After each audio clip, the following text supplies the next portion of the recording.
Was the Flash movie actually bad, or was it just Ezra Miller? Let's talk about it. I ended up watching the Flash movie, and here are my thoughts on the effects, the story, and pretty much everything revolving around the Flash movie. There were some moments in the movie where the effects actually looked pretty decent, maybe even pretty nice.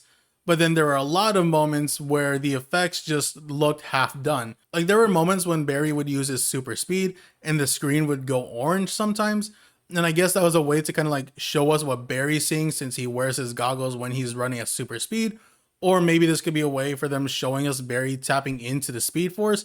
Either way, I feel like this probably wasn't like the best approach to showing Barry using his super speed. And then there was the hospital scene where Barry was saving a bunch of babies falling out of a hospital.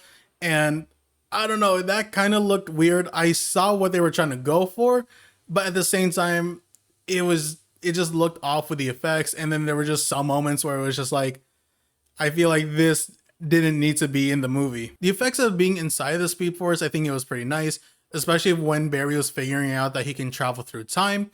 Now, I think this was an interesting approach, but I feel like they could have just done what the CW did for whenever Barry goes through time. And the way they show off Barry figuring out that he can time travel, it was weird, but also interesting, but mainly weird. Especially when he looks back at the hospital when it was raining babies and his head is just floating out there. I felt like that was kind of like a weird way to kind of like show that Barry can just, pop into any moment in time because now he can time travel. So when it comes to the effects for Flash, I feel like they could have taken some inspiration from Quicksilver on how he's shown when he's using super speed, like what they did in Days of Futures Past or Apocalypse, because the effects they use for Quicksilver whenever he's using his super speed looks really good. When it comes to the effects for Supergirl, her effects actually weren't that bad.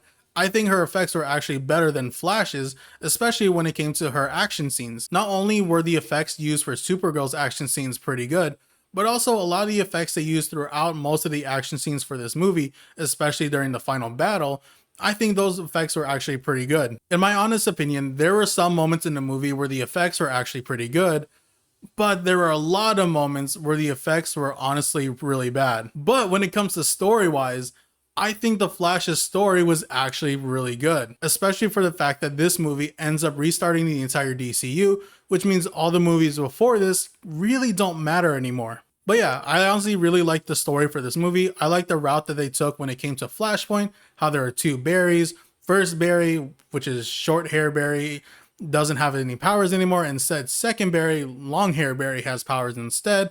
And also First Barry ends up kind of being like the mentor to Second Barry since Second Barry is the one with powers. I was expecting Thomas Wayne to be the Batman in this movie since this is Flashpoint, but they ended up not going that route, and instead Bruce Wayne is still Batman, and I think this was an interesting twist for the Flashpoint story. I also like the idea of Second Barry being the one with powers throughout most of this movie, mainly because of his personality.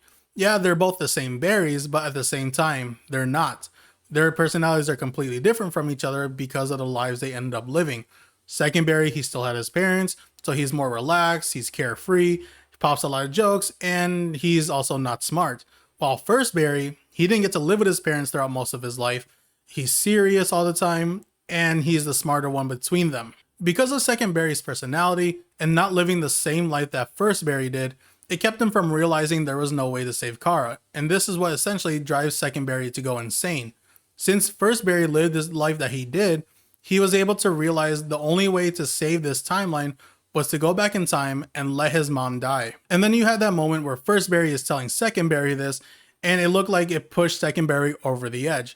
And I was honestly expecting them to start fighting and end up showing off that Second Barry is becoming the Reverse Flash, just like in my theory video. Which, by the way, if you haven't seen my theory video about Second Barry becoming the Reverse Flash, I would greatly appreciate if you check it out because it was a fun theory to talk about. And I think if they ended up going that route with Second Barry becoming the Reverse Flash, I think that would have been really awesome to see. But at the end, what they ended up doing, I think it works too. This movie had a really great emotional moment with Barry going back in time and stopping himself from saving his mom.